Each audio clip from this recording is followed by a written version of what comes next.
This is a short demo showing you some new features added to SpatialXL. What we've done is we've allowed an option that lets you start SpatialXL straight from the File Explorer or even the command line. So to give an example, after installing the latest version of SpatialXL, if I open up my folder here and I look at some files, you'll notice that, for example, shapefiles have got the little SpatialXL logo against them. That's only because there is nothing else to handle shapefiles on the system, so it puts a SpatialXL handler for them. So if I wanted to say, for example, look at one of these shapefiles, let's say this particular one here, I can just double click it.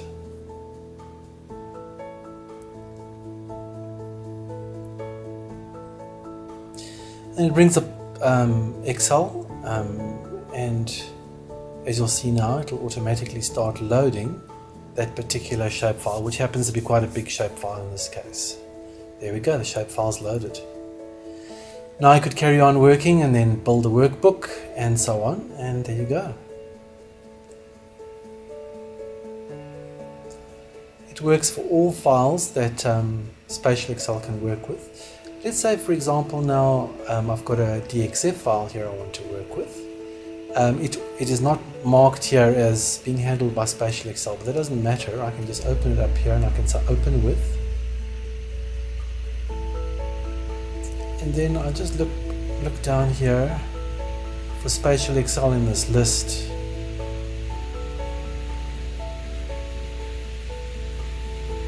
There we go, and I click on that. Now we're going to open up a DXF file straight inside SpatialXL. I could choose any other workbook format there, by the way.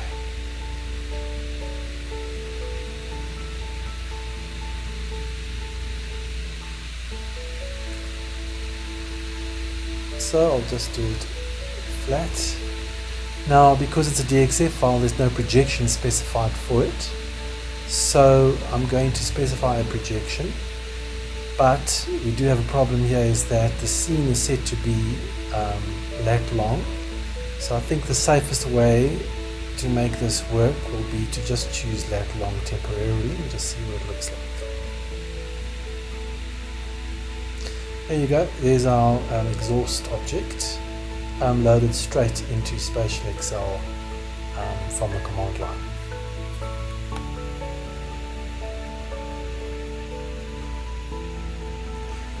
Good. I'll just close that. And so on with all kinds of other types.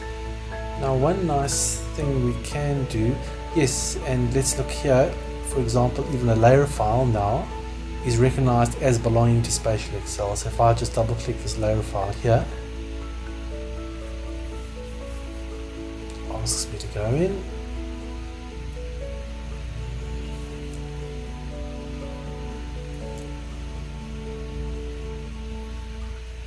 And there you go, map of South Africa. The whole layer file has been loaded.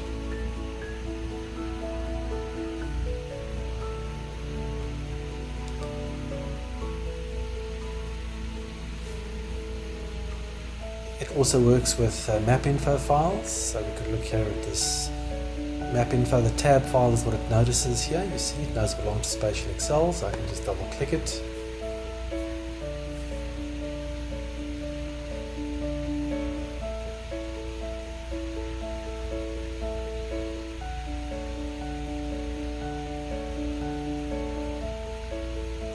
I'll choose, let's choose World Locator.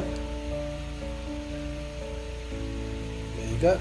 There's our MapInfo tab file loaded in SpatialXL directly. Now, these features work in the latest version of SpatialXL 7.3.0.9.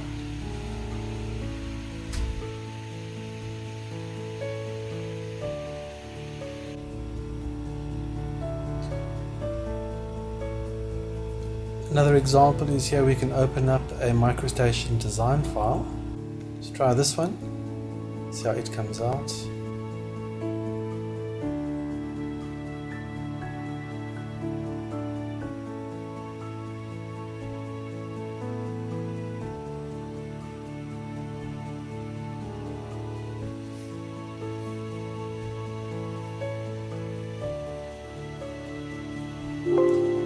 do here, let's just choose this, it might just display better. There we go, there's our design file. Loaded straight into SpatialXL without having to have a MicroStation.